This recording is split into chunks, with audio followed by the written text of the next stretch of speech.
Compton effect, ठीक है। Compton effect या कॉम्पटन प्रभाव, कॉम्पटन प्रभाव क्या होता है ना।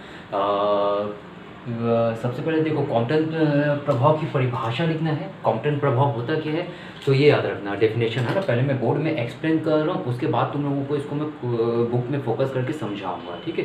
कॉम्पटन प्रभाव क्या होता है, जब किसी पदार्थ पर कोई विकिरण आपतित होती है, जब किसी पदार्थ पर जैसे ये पदार्थ रखा हुआ है उस पर कोई विकिरण तुम आपतित करोगे तो आपतन के पश्चात वो विभिन्न दिशाओं में प्रकीर्णित हो जाती है। यानी पदार्थ पे आप प्रकाश को आपतित किए और वो पदार्थ क्या होगा, उस आपतित प्रकाश को विभिन्न दिशाओं में फैला देगा, जिसको बोलते हैं प्रकीर्णन करना, ठीक है। तो यदि किसी पदार्थ पर कोई प्रकाश किरण आपतित की जाती है, विकिरण आपतित की जाती है, तो वह विभिन्न दिशाओं में प्रकीर्णित हो जाती है, वह विकिरण विभिन्न दिशाओं में प्रकीर्णित हो जाती है ना। इसी प्रभाव को आगे चल के हम बोलेंगे कॉम्पटन इफेक्ट, ठीक है। तो ये देखा गया कि जब किसी पदार्थ पर विकिरण आपतित की गई तो विभिन्न दिशाओं में क्या हो गई, वो प्रकीर्णित हो गई, यानी कई अलग अलग दिशाओं में वो फैल गई।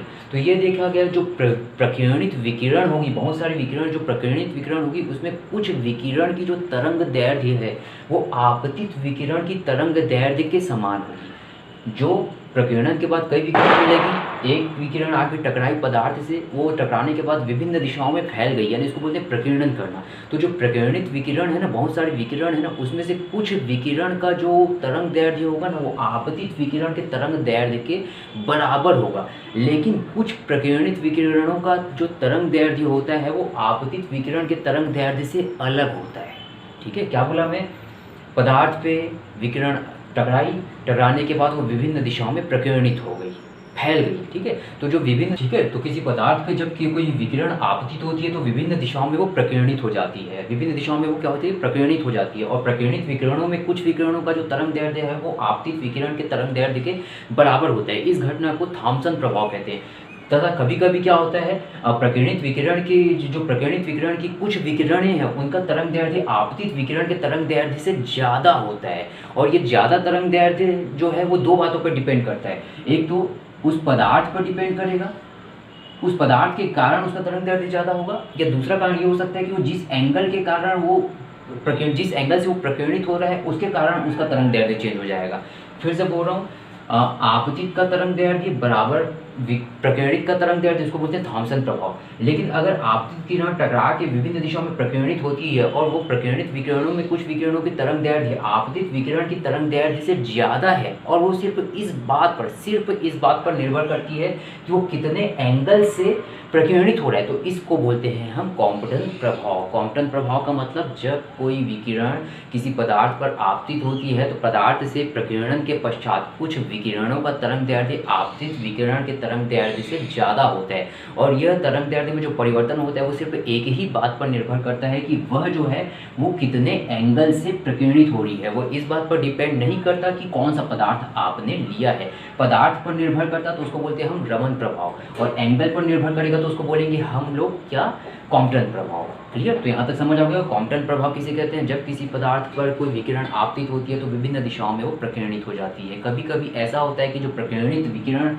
उधर जो निकल रही होंगी उनका तरंग दैर्ध्य आपतित विकिरण के तरंग दैर्ध्य से ज़्यादा होता है, और ये जो तरंग दैर्ध्य में अंतर होगा, यानी इसका तरंग दैर्ध्य मैं मान लेता हूँ लैम्डा डैश और इसका तरंग दैर्ध्य मान लेता हूँ लैम्डा, यानी ये प्रकीर्णित और ये आपतित का जो डिफरेंस होता है ना, उसका फॉर्मूला ये आता है हमारा H/m0c 1 minus cos of theta, ठीक है। तो ये सिर्फ थीटा पर डिपेंड करती है, H कांस्टेंट है, m0 कांस्टेंट है, c कांस्टेंट है, सिर्फ ये किस पर डिपेंड करती है, थीटा पर डिपेंड करती है। तो वही तो हम लोग बोले कि जो प्रकीर्णित विकिरण है ना उसकी तरंग दैर्ध्य क्यों बदल रही है, सिर्फ एंगल के कारण। तो इस घटना को कहते हैं कॉम्पटन प्रभाव, ठीक है। और उसके बाद कॉम्पटन प्रभाव की व्याख्या करेंगे, इस फॉर्मूले का हम निगमन करेंगे, कॉम्पटन प्रभाव की व्याख्या करेंगे और इस फॉर्मूले का हम लोग निगमन करेंगे, ठीक है। यानी लैम्डा डैश माइनस लैम्डा, इसी को हम लोग डेल लैम्डा भी बोल सकते हैं, इसी को हम लोग डेल लैम्डा भी बोल सकते हैं, ठीक है।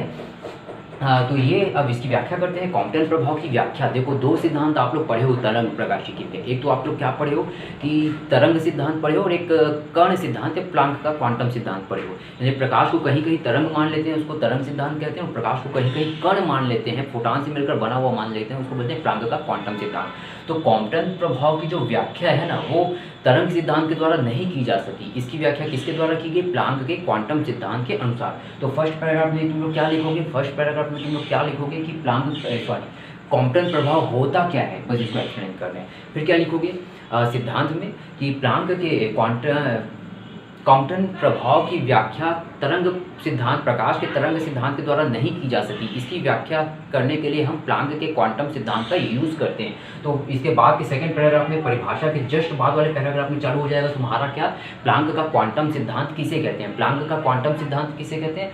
बस ये लिखना है कि हम जानते हैं कि प्रकाश जो है ऊर्जा के छोटे छोटे बंडलों से मिलकर बना हुआ रहता है। प्रकाश जो है ऊर्जा के छोटे छोटे बंडलों से मिलकर बना हुआ रहता है और इन्हीं बंडलों को हम फोटान कहते हैं। और प्रत्येक फोटान की ऊर्जा h न्यू होती है।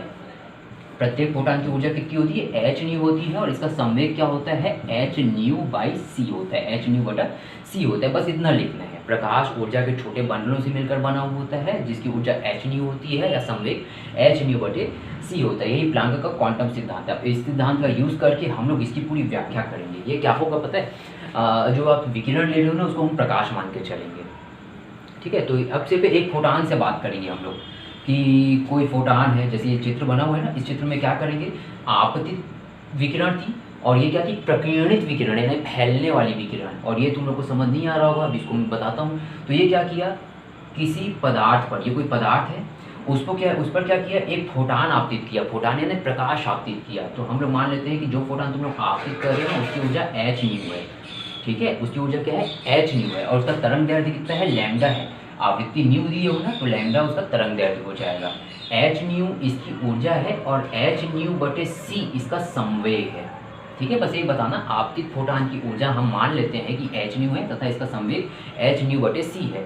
जब यह किसी पदार्थ पर टकराती है तो ये क्या करेगी, अपनी ऊर्जा का कुछ भाग, h न्यू ऊर्जा था ना उसका, तो h न्यू ऊर्जा का कुछ भाग जो है ना वो इस पदार्थ के परमाणु को दे देगी, फिर परमाणु के बाहरी कक्षा में जो इलेक्ट्रॉन होगा वो इस ऊर्जा को ले लेगा और ऊर्जा को ले लेने के बाद उसकी ऊर्जा, ये पदार्थ आपतित फोटान से ऊर्जा ले लिया और ऊर्जा लेने के बाद वो इलेक्ट्रॉन अपनी जगह छोड़कर प्रतिक्षिप्त हो जाते हैं, यानी दूर फेंका जाता है, ठीक है। तो ये मैं लिखा हूँ प्रतिक्षिप्त इलेक्ट्रॉन, ये बनाया हूँ ना ये।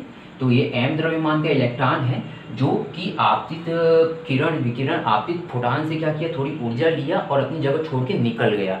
अब कुछ ऊर्जा लेके ये निकल गया, अब जितनी ऊर्जा बचती है ना वही ऊर्जा इससे टकरा के क्या होती है, प्रकीर्णित हो जाती है। तो ये आपतित फोटान वो एक इलेक्ट्रॉन को प्रतिक्षिप्त कराया और जितनी ऊर्जा बची थी वो दूसरे फोटान के रूप में यानी प्रकीर्णित विकिरण के रूप में वो निकल जाता है थीटा एंगल बनाता हुआ। थीटा एंगल किससे बना रहा है? आपतित किरण से। आपतित किरण को आगे बढ़ा देना ऐसा और फिर बता देना कि थीटा एंगल से वो क्या हुआ, प्रकीर्णित हो गया। तो यहाँ तीन चित्र फिगर में तीन लाइन बनी हुई है। एक आपतित विकिरण, इलेक्ट्रॉन से टकरा के इलेक्ट्रॉन ऊर्जा लिया, दूर फेंका गया, अब जितनी ऊर्जा बची है उतनी ऊर्जा का फोटान दूसरी दिशा से निकलेगा। इसी को बोलते हैं आपतित विकिरण, इसको बोलते हैं प्रकीर्णित विकिरण और प्रतिक्षिप्त इलेक्ट्रॉन। और हमको ये सिद्ध करना है कि ये जो प्रकीर्णित फोटान है ना, इसकी ऊर्जा मैं मान लेता हूँ, प्रकीर्णित फोटान की ऊर्जा को h न्यू डैश मान लेता हूँ और इसका संवेग क्या मान लेता हूँ मैं, h न्यू डैश बटे c मान लेता हूँ। इस संवेग हो गया, ये ऊर्जा हो गई। तो इस ऊर्जा का फोटान जो निकल रहा है ना, तो इसकी तरंग दैर्ध्य में चेंज आ गया। यहाँ न्यू आवृत्ति थी, यहाँ न्यू डैश आवृत्ति है, यहाँ की तरंग दैर्ध्य अलग थी, यहाँ की तरंग दैर्ध्य लैम्डा डैश लगा दिए। तो जो तरंग दैर्ध्य में परिवर्तन अगर नहीं आता तो उसको हम लोग बोलते हैं थॉम्सन प्रभाव।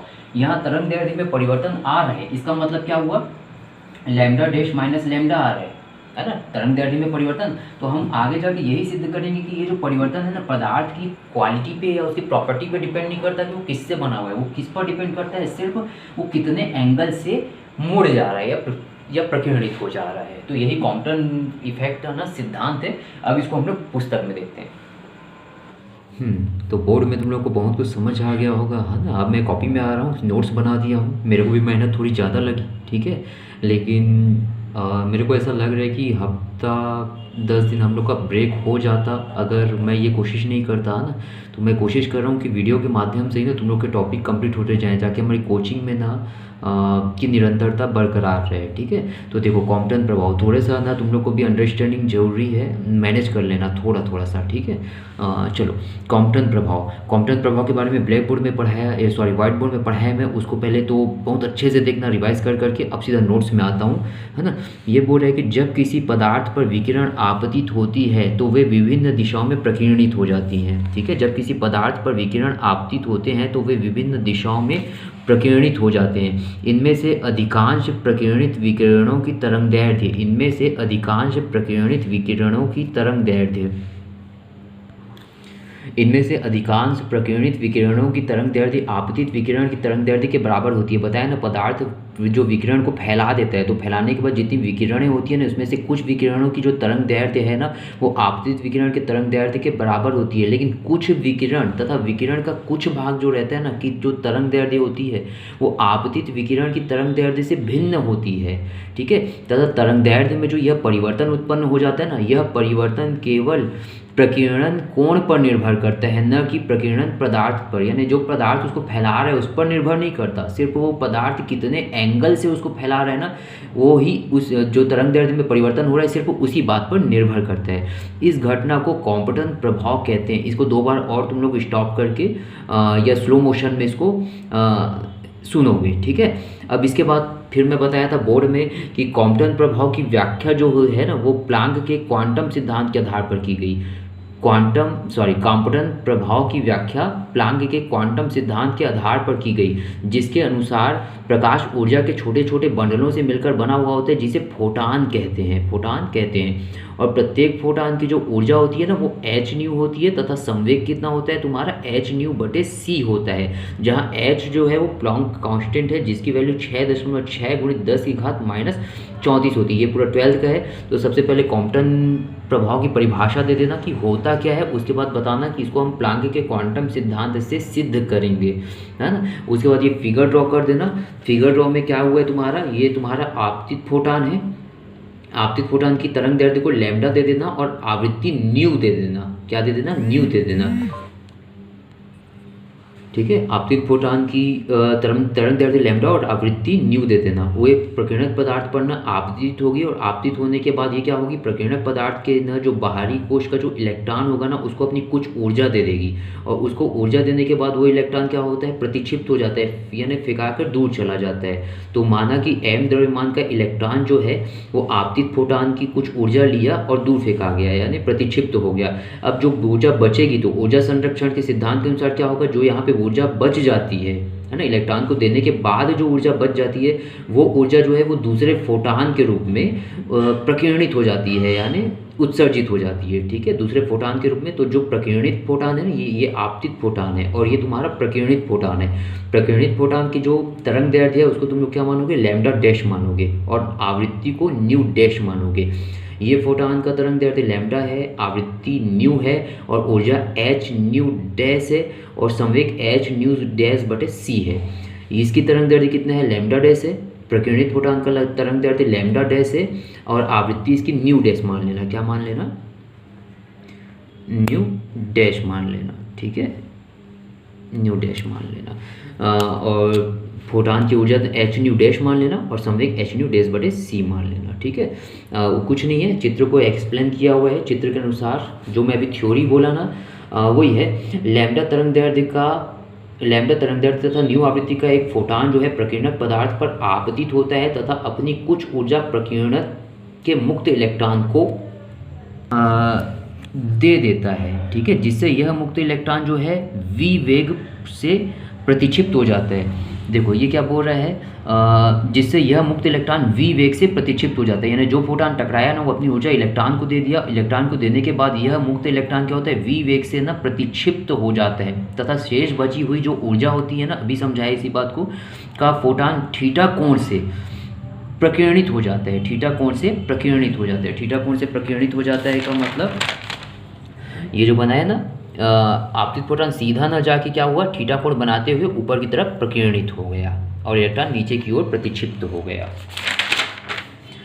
प्रकीर्णित हो जाता है ना। और माना कि प्रकीर्णित फोटान की तरंगदैर्ध्य लैम्डा डैश तथा आवृत्ति न्यू डैश है। अभी बताया इसको। अब यहाँ पे ना डेरिवेशन निकालेंगे। यहाँ पर 2 कॉन्सेप्ट तुम लोग को लगाना है, एक तो तुम्हारा ऊर्जा संरक्षण का नियम लगाना है, और दूसरा तुम्हारा संवेग संरक्षण का नियम लगाना है। तो ऊर्जा देखो ऊर्जा संरक्षण के सिद्धांत से क्या माना है, जो आपतित फोटान है ना उसकी ऊर्जा तुम लोग एच न्यू लिए हो, आपतित फोटान की ऊर्जा कितनी लिए हो, एच न्यू लिए हो। और जब इलेक्ट्रॉन स्थिर था ना अपनी जगह पे रुका हुआ था, तब हम लोग मान रहे हैं कि उसका विराम द्रव्यमान m0 है। तो विराम द्रव्यमान की ऊर्जा कितनी हो जाती है, m0 c² हो जाती है। ठीक है, मैं क्या बोल रहा हूँ कि जैसे ये पदार्थ रखा हुआ था, इलेक्ट्रॉन रखा हुआ था, ठीक है, पदार्थ में इलेक्ट्रॉन है, जब इससे एच न्यू ऊर्जा टकराई, फोटान टकराया, तो एच न्यू इसको अपनी कुछ ऊर्जा दिया। ठीक है, तो ये m द्रव्यमान है यानी ये स्थिर है, तो इसके द्रव्यमान को हम m0 मानेंगे। और स्थिर द्रव्यमान की ऊर्जा पिछले टॉपिक में हम लोग पढ़ चुके हैं कितनी होती है, m0 c² होती है।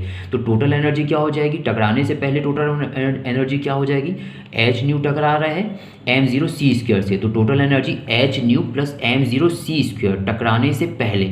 उसका टकराने के बाद क्या हो जाता है, टकराने के बाद क्या हो जाता है, ये इलेक्ट्रॉन इधर की ओर चलने लग जाते हैं और इसकी ऊर्जा अब कितनी हो जाती है, mc² हो जाती है। कितनी हो जाती है, mc² हो जाती है,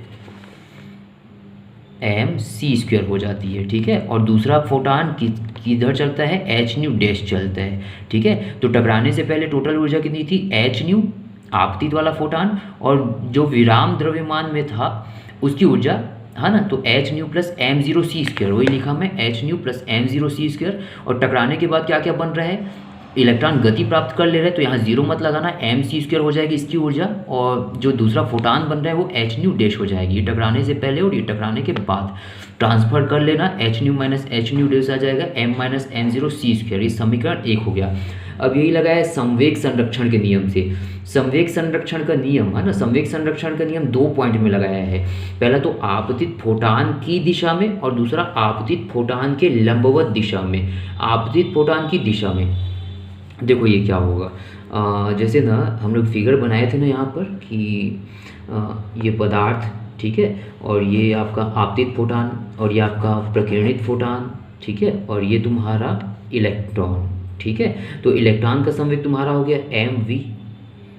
ठीक है, और जो ये न्यू डैश का फोटान जो निकल रहा था ना, तो उसका संवेग हम लोग मान लेते हैं एच न्यू डैश बटा c मान लेते हैं। ठीक है, तो ये बोल रहा है कि एक संवेग इस दिशा में है और एक संवेग इस दिशा में है। तो हम लोग ना पहले क्या करेंगे, आपतित फोटान की दिशा में संवेग निकालेंगे। दिशा में मतलब इधर संवेग निकालेंगे परिणामी।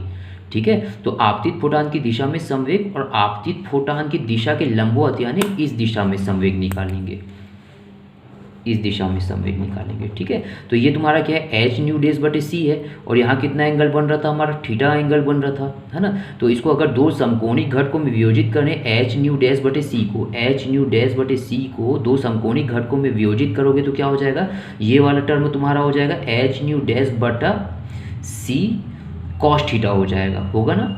एच न्यू डैश बटे सी है ये, तो इसको दो समकोणिक घटक में बांटोगे तो एच न्यू डैश बटे सी कॉस थीटा इधर हो जाएगा, और ये वाला क्या हो जाएगा तुम्हारा एच न्यू डैश बटा सी साइन थीटा हो जाएगा, हो जाएगा। सिर्फ क्या कर रहा हूँ, एच न्यू डैश बटे सी था ना जो प्रकीर्णित फोटान का संवेग था, उसको दो समकोणिक घटकों में मैं वियोजित कर रहा हूँ। वैसे ही इलेक्ट्रॉन का संवेग कितना था, mv था, इस दिशा में था ना, तो इसको दो समकोणिक घटकों में मैं वियोजित कर रहा हूँ। तो प्रतिक्षिप्त कोण हम लोग क्या माने थे, फाई माने थे, फाई माने थे ना। तो ये तुम्हारा क्या हो जाएगा, mv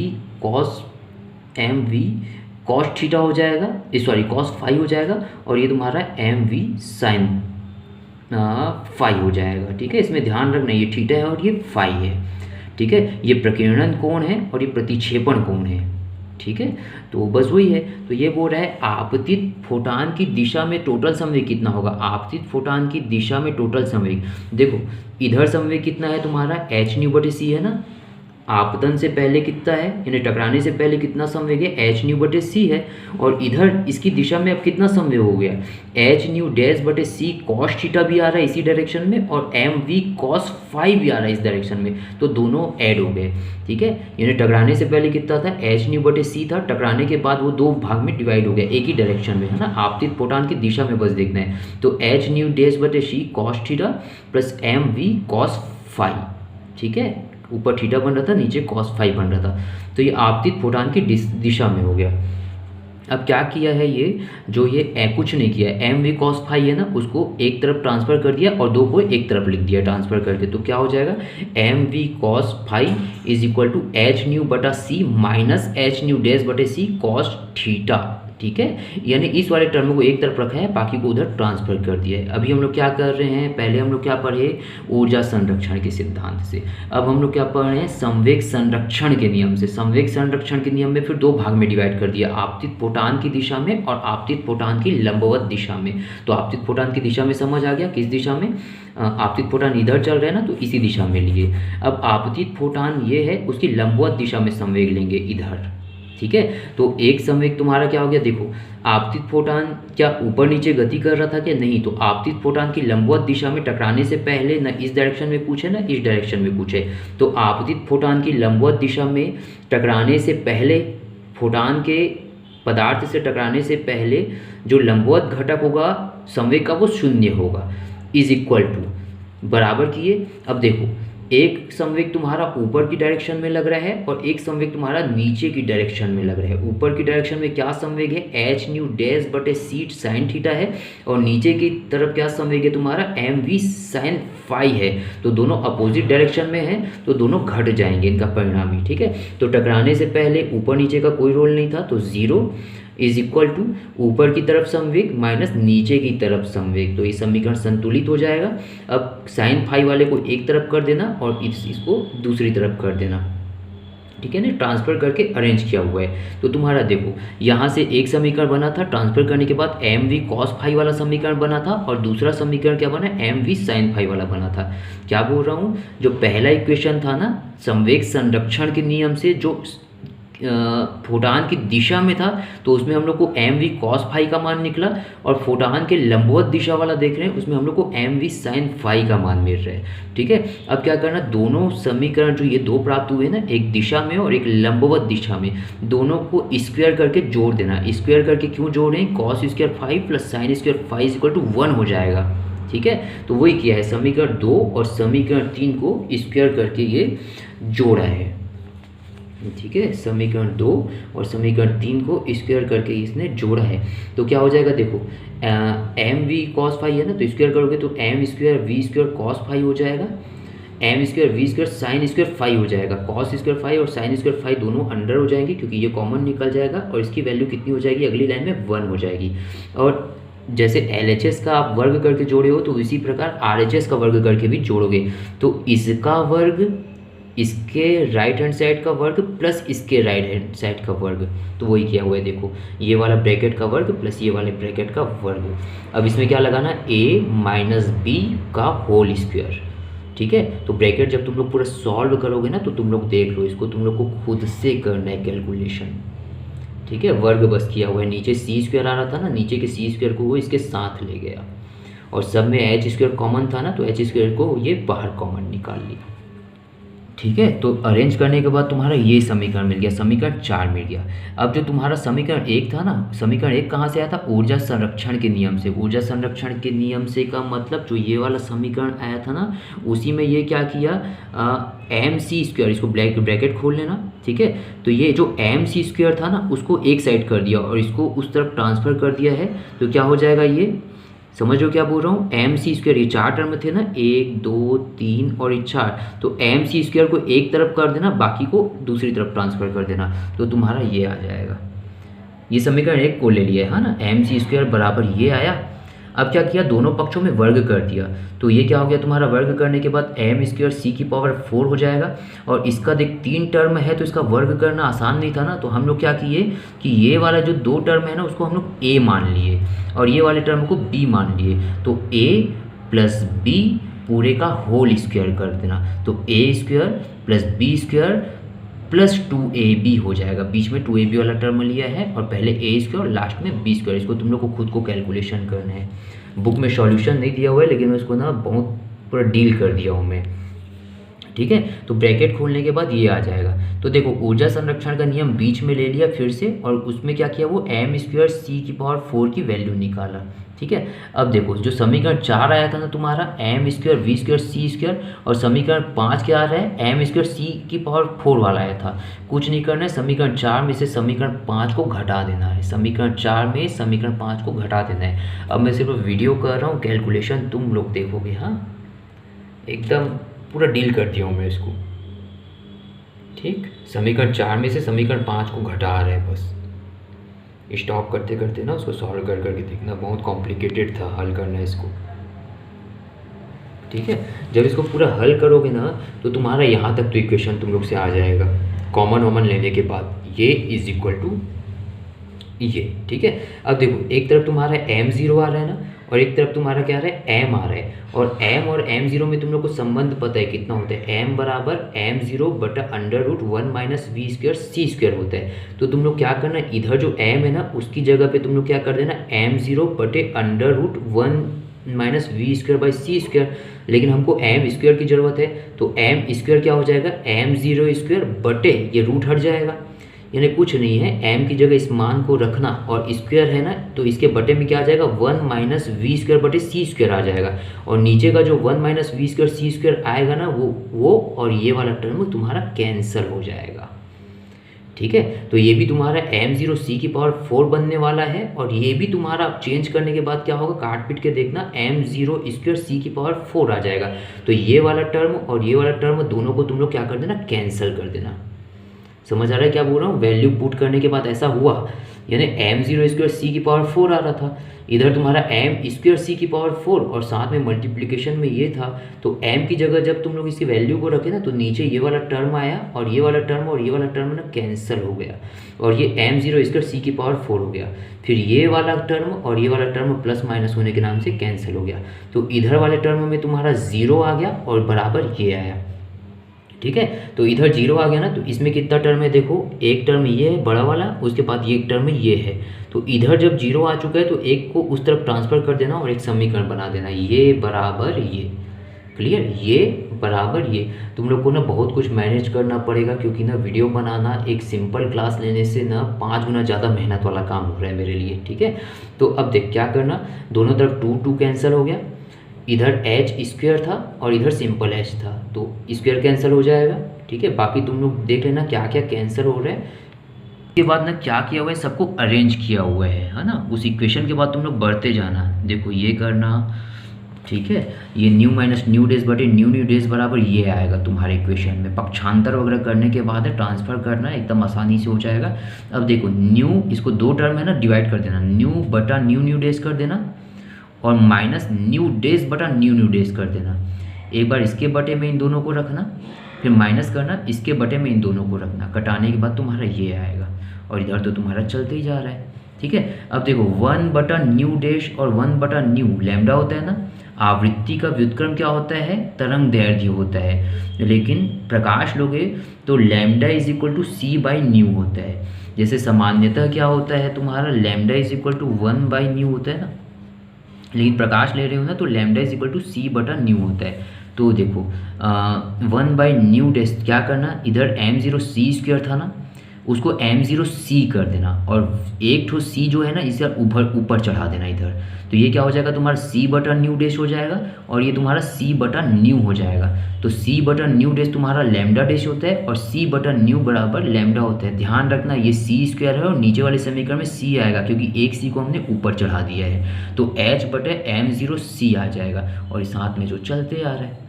ठीक है, और ये लैम्डा डेश माइनस लैम्डा क्या है, तरंग दैर्ध्य में परिवर्तन। लैम्डा डेश क्या है तुम्हारा, प्रकीर्णित फोटान की तरंग दैर्ध्य है, और ये आपतित फोटान की तरंग दैर्ध्य है। तो लैम्डा में कितना परिवर्तन हुआ, del lambda is equal to lambda dash minus lambda h बटा m0 c।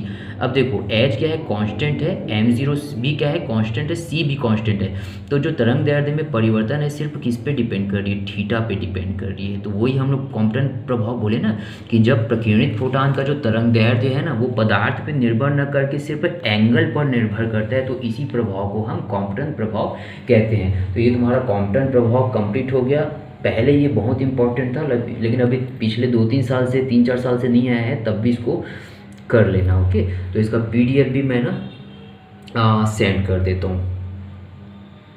ठीक, तो अभी कुछ दिन ऐसे ही मैनेज करना है तुम लोगों को, कोर्स भी अपने को पूरा करना है। ओके।